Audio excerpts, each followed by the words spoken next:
Hello, and welcome to Pivot Group's Straight Talk on social media.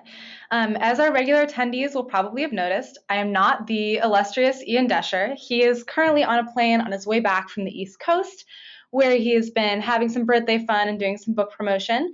So you've got me. My name is Casey Deline, and I work helping Ian out with social media and also as Pivot's design traffic manager, meaning I help manage our design department. So today we are going to go on an adventure together because I don't normally do this webinar and learn a little bit about some ephemeral photo sharing apps. So with that, let's get started. Oh, and thank you for being with us here today. So as always, we're going to start with the news. Our first item of our many Facebook news items is that Facebook did a little bit of an experiment that people are not super happy about. And they could do this because of that little agreement that you click when you sign up for Facebook, the one that says, I agree to terms and conditions. One of those terms and conditions permits Facebook to conduct research on data having to do with how you interact with posts. But this particular experiment they ran was more emotion-based. So for about 600,000 users who they did not inform, they showed either more negative posts on your newsfeed or more positive posts to see how you would react. And the results of that study came out recently, and to very little surprise to me, I'm not sure about you, those users who were shown more positive posts were shown to be posting more positive things themselves, whereas those who were shown more negative posts from their friends tended to post more negative things themselves. So the thing that people are getting upset about, other than the fact that they were not informed that this was happening, is because it comes off a bit like Facebook is trying to manipulate the emotions of its users. It quickly backpedaled and issued something of an apology, but the apology was more like, we're sorry for the way we phrased how we went about this study. So there's no real settlement there, but it's something that privacy groups are definitely calling for regulators to look at what Facebook is doing as when it comes to what they're showing to their users versus what they're not, and how well they are or are not informing their users they're conducting an experiment on them. So as usual, it's another reminder that it's a good idea to check out those terms and conditions, and if you're not comfortable with something, to opt out. So it'll be interesting to see how this develops over the next few days. And in more Facebook news, Facebook's ad strategy is shifting a little bit from before. If you were an advertiser, you could choose among users who you wanted to see your ads based on things like their age, their gender, where they lived. But Facebook is now expanding that to include your web browsing history. So that is actually a lot like how Google displays ads, where they take a look at what you've been looking for. So say you've been shopping for a TV or something like that on Google, or searching for something on Amazon, they might start serving you up ads on Facebook that have to do with Best Buy or somewhere else where you might buy a television. So while this is something that we are used to Google doing, it is definitely a shift because it means that Facebook is accessing data that you hadn't permitted them to before. So you do have the option via a new platform or preferences bar that Facebook introduced to opt out of the ads that you see, to say, hey, I don't want you to look at my browsing history. But if that's something that you're not comfortable with, having Facebook check out what you've been looking for other places and showing you ads relevant to that, it will be something you need to opt out of. So once again, that's a little bit of riding the privacy line of what's okay and what's not. But fortunately, they are giving you the option to give them some feedback about the ads that you're seeing. So that's something to take note of. Continuing in the vein of Facebook advertising, Facebook has been experimenting and expanding with video ads. And part of the reason for that is because over the last 6 months, views of Facebook videos have doubled, which is, when you consider the user base, an incredible thing to double your video views. Part of this could be they've sort of shifted the way that those video ads appear. So in your news feed, they autoplay regardless of whether you have the audio on or not. They'll start playing. And so an adjustment they're making for the users for how they view those video ads is they're saying, if we've noticed that you watch those videos, you stay on them a little bit longer, you like them or share them, we're going to show you more of those video ads. If Facebook's taken note that you actually scroll right over those, the videos bother you, and you never interact with them, they're going to show you fewer. So this is a continuing attempt to show users ads that they are happier to see, that are more relevant to them.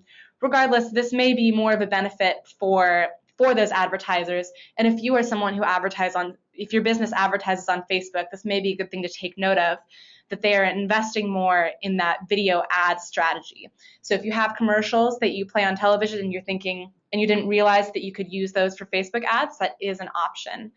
And apparently video views have doubled in the last 6 months, so it might not be a bad option. And for our final piece of news, I believe, no surprise given the global interest, the World Cup was social media's biggest event ever. On Facebook, it was the most talked about, meaning the most likes, shares, people posting about it in statuses, the most talked about event on Facebook ever. In fact, with more chatter about it than the Sochi Olympics, the Super Bowl, and the Academy Awards combined, which is a huge number. And about 80% of that traffic with people talking about the World Cup was from outside the US. So the World Cup was huge. And then same with on Twitter, the Germany-Brazil game where Germany slaughtered the home country 7-1. It was Twitter's most tweeted about event ever with 35.6 million tweets. And the second place ever was a distant second, and that was the last Super Bowl at 25 million.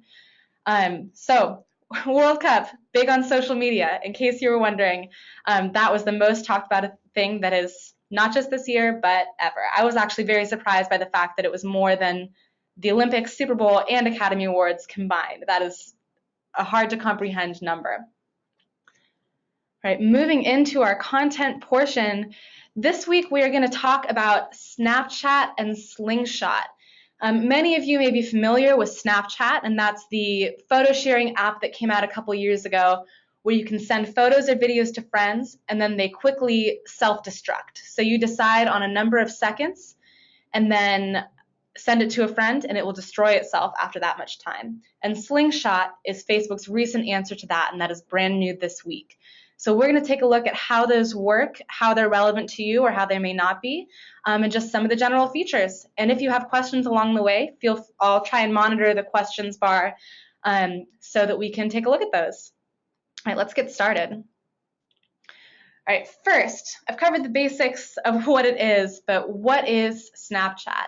Snapchat is sort of a game-like app for messaging where you can send a photo or a video or now more recently a quick chat to one of your friends, and you can decide that that message is only going to live for a short amount of time, from 1 second to 10 seconds.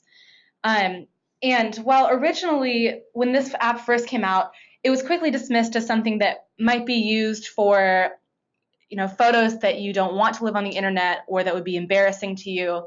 But it has developed into something with a huge usership, and the feedback that they've gotten and that I've been seeing online is that people enjoy it for candid moments that don't need to be immortalized on the internet or on Instagram or on Facebook. Just quick snaps to send to a friend or a chat about the photo that you sent, things like that.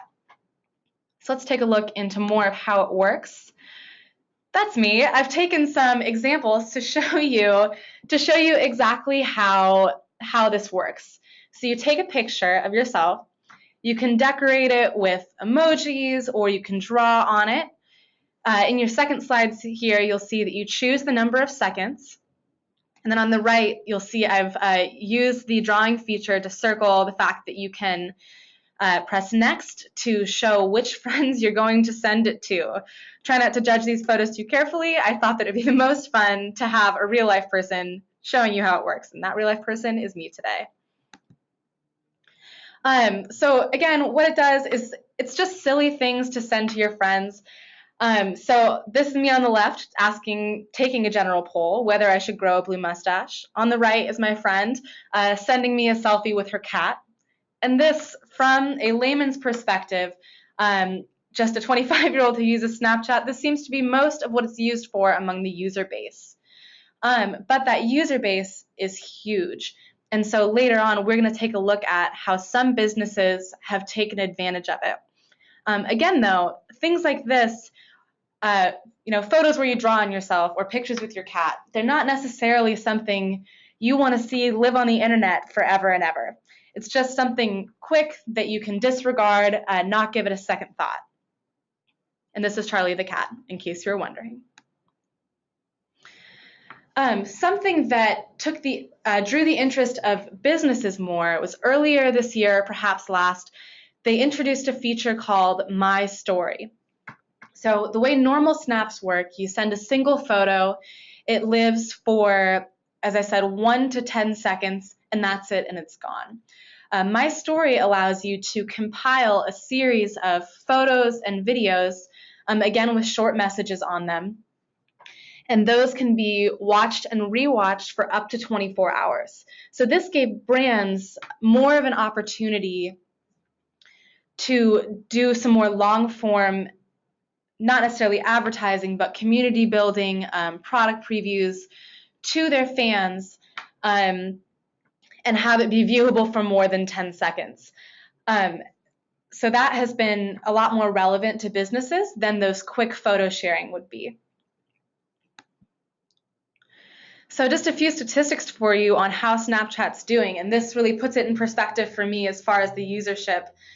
Over 400 million snaps are sent daily, and snaps is their term for a chat, a video, a photo, any one single thing that you're Snapchatting to somebody else. So 400 million snaps.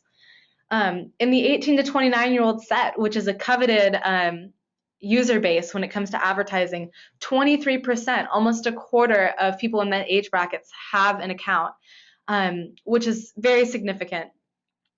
This one surprised me as well. Over 1 billion stories, which is when you compile those photos and videos and send it to your whole friend list at once, are viewed every day. 1 billion, more than the whole population of the United States. Snapchat just has 30 employees, so they're a pretty small operation given their immense user base. And some of you may have read that earlier this year, or rather late last year, Facebook, seeing the immense user base of Snapchat and that age bracket, tried to purchase Snapchat for $3 billion, something that Snapchat flatly turned down. So, as you'll see in our next slide set, Facebook just this week finally did something about the fact that they were not able to acquire Snapchat. On Tuesday, following an accidental release a few weeks ago, Facebook released Slingshot, which is their answer to Snapchat. So Slingshot is very similar in a number of ways to Snapchat, but it has a couple of key differences that differentiate it. First of all, it does, I will admit, have a nicer user interface. The drawing features are nicer. It's, as you might expect from Facebook, it's got more polish than Snapchat does. But the most critical difference is, unlike Snapchat, where if someone sends you a snap, you can look at it right away and you can decide whether you want to reply or not. Before you can view a snap, or a slingshot, rather, a shot, you have to send one to your friend. And the reason that they're saying that this is necessary is because they don't want to have sort of a passive user base. They want it to be a constant engagement with your friends. So this has raised some irritation. I think it's yet to be seen whether or not this will be successful, given that it just came out a few days ago. But here are a few screenshots of what that looks like. I decided to give it a whirl over the last couple days just to see how it compared. So you're going to see a couple of how-tos from me here. So when I signed up, I got this welcome email, this welcome shot explaining that it's a new way to share photos and videos and giving me some instructions to get going. And once I got in, it showed me that my only friend, the Slingshot crew, had already sent me a few shots, but that I was not permitted to view them until I sent something back. So that's an interesting feature, as I was saying, that I can't see it and react. I need to send something in order to view it. So I decided to get started. I can see up here on the left shot at the top, I've got 3 locked shots that I want to see. And so to do that, I need to take a picture. So I took a picture of a flower that my coworker brought me. On the right, you've got my finished shot, first sling with some cheeseburgers because that seemed like a good idea. So I decided to use this one, moved on. And on the left, I should have put these on separate slides so it didn't ruin the surprise.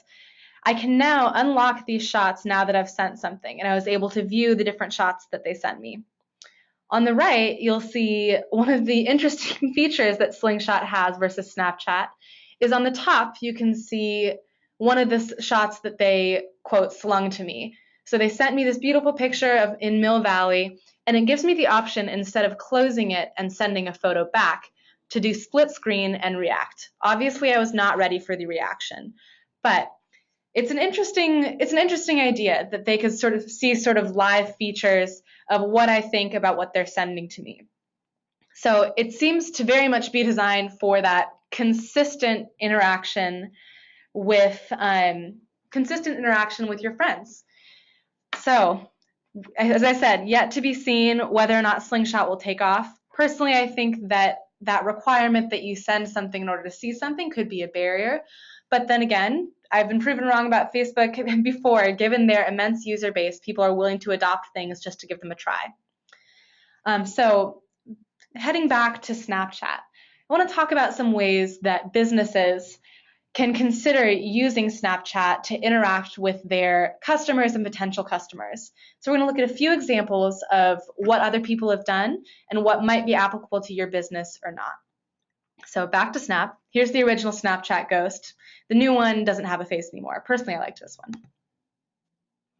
So the first business that I could find that was using Snapchat for marketing was this company in New York, a frozen yogurt company called 16 Handles. And so what they did was they said that if you sent a picture to their username, sent them a snap of you and a friend eating at 16 Handles, they would send you back a coupon. So this was an interesting move, and one that turned out really well for them, because one, you have to go to their business and purchase something in order to send them a snap. And then when they send you the coupon back, because that coupon you can only view for, up to 10 seconds, you have to wait until you are actually at the register ready to purchase to view the coupon. And it would give you 10% off, 50% off, or 100% off, something like that. But this was actually rather ingenious, considering that no one else had done it before, because it essentially required 2 purchases. You had to go to the store and take a picture of yourself with their product, and then you had to be in line ready to purchase in order to see what your coupon was. So a few other businesses have experimented with this as well, and there are some ups and downs to it. The advantage, as I said, is that it's requiring participation. You have to be ready to purchase to use the coupon. The downside is that they might view the coupon and then lose it because they didn't see it fast enough.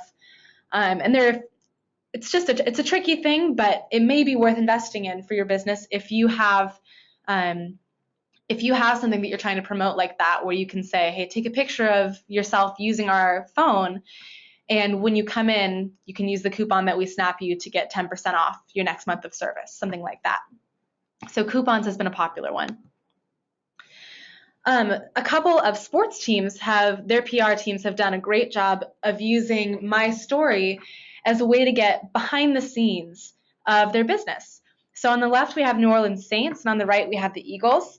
And something that they're doing is, rather than trying to promote anything specific or giving out coupons, they're using it to give people who've added them on Snapchat, who they add back, they're using stories to take them inside the organization. And this is something that's been incredibly popular with fans, and it has been a great way to just build up brand and community, because your average fan doesn't get to see Pierre warming up on the left, and just sort of this silly commentary about whoever this is, sorry, I'm not a huge sports fan, deciding that he's super excited to be an Eagle. And this, again, is just a reminder that not every social media strategy has to be for a marketing win, to say, we're going to get more fans, we're going to get more business. You'll probably, in this case, develop more loyal fans and people who are interested in what you're doing and get to feel like they're a part of your organization. So I thought that was a really innovative way to to take their Snap users inside of what they're doing. Taco Bell was a very early adopter of Snapchat. And they've been using it in addition to taking people behind the scenes kind of their organization. They're using it to give out product previews. So sending out a My Story to all of their followers with a new product along with the date that it's coming out, or just a fun one where they've drawn all over the picture saying "Got that fire" because they're releasing a new fiery Doritos taco or something like that. And this is a fun, low-risk way to get people excited about something new that's coming. So whether it's a new service offering or a brand new product, or who knows, just a tweak that you're making to something, you're unlikely to give out too much classified information because you can only take a picture and a caption. And plus, that photo is, if you're sending it via My Story, they can view it for a few seconds on loop for 24 hours, and that's it. So it's all in all maybe a better way to build up brand and give preview than for a specific win. But anything you can do in advance to build some buzz about your product, nothing wrong with that. So Taco Bell is actually one to follow in the Snapchat realm. So to summarize, looks like my webinar is going to be a little bit shorter than I had anticipated, so sorry for talking too fast there. I would say that this ephemeral photo sharing trend is definitely here to stay. Snapchat's user base, as I said, is immense, and it's being used incredibly frequently with people sending 20, 30 snaps back and forth with their friends a day, and in some cases many, many more than that. And as a business, this is not a lost cause that you should just learn about for fun. It's not right for every business, but there are some organizations that could really benefit from interacting with their users this way. It's a great way to build up brand, to build community, and to get people sort of just-in-time coupons where they have to be ready to make a purchase in order to use it. But most of all, I think this is a great way to just have fun with your customers. Get in touch with them and let them see what you're up to. Get them excited about things that are coming. You don't always have this is a unique way to be in the palm of the hand of your customer and people who are interested in you. People aren't always going to be on your website or visiting your Facebook page, but if they are following you on Snapchat and you send them a story, they'll get alerted that it's happening. And so you get a chance to be in their phone, where at least young people live most of the time is with that smartphone in their hand. So it's a great way to just get in touch and sort of be in there with them. And then for my final takeaway, something that I wanted to mention just for social media overall as you consider your strategy, whether it's for Facebook or Twitter or Snapchat, is to think about why you're using it. I think there are certain platforms and other types of marketing where the reason you're doing it is to get more business, period. But it's important to think about for other platforms, things like Snapchat or sometimes Instagram or the way you interact with customers on Twitter. Sometimes it's more about building up your brand and building relationships with customers as opposed to getting a marketing win or getting a new contract or signing someone up for service. It might just be a great way to interact with people who are already your fans and make them interested in what you're doing, give them a preview into what you're up to, and just get to interact with them a little bit more.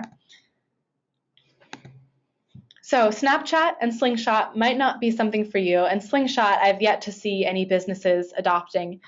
They might not be right for your business, but if they are, those are a few ways that you might consider using Snap to interact with your customers for coupons, to build brand, or just for fun, to get in touch with them. So thank you for attending our Straight Talk on social media. Our next one is going to be back with Ian Desher on August 8th at 11, again on Friday, and he's going to be taking a look at Facebook ads again. They've made some revisions, and he wants to revisit those with you and talk about some of the do's, don'ts, and how-tos. Our next Straight Talk on telco marketing for our telco customers is at July 30th at 11 a.m. And as always, you can visit our Facebook page, Twitter, and our web address. If you have questions about Straight Talk on social media or social media generally, you can email Ian, which is ian@askpivot.com. I should have added this to the slide, but if you have any questions for me about Snapchat, you can email me at casey@askpivot.com. And I'd be happy to post the slides later along with sending the audio to anyone who's interested. All right, thank you so much and have a great day.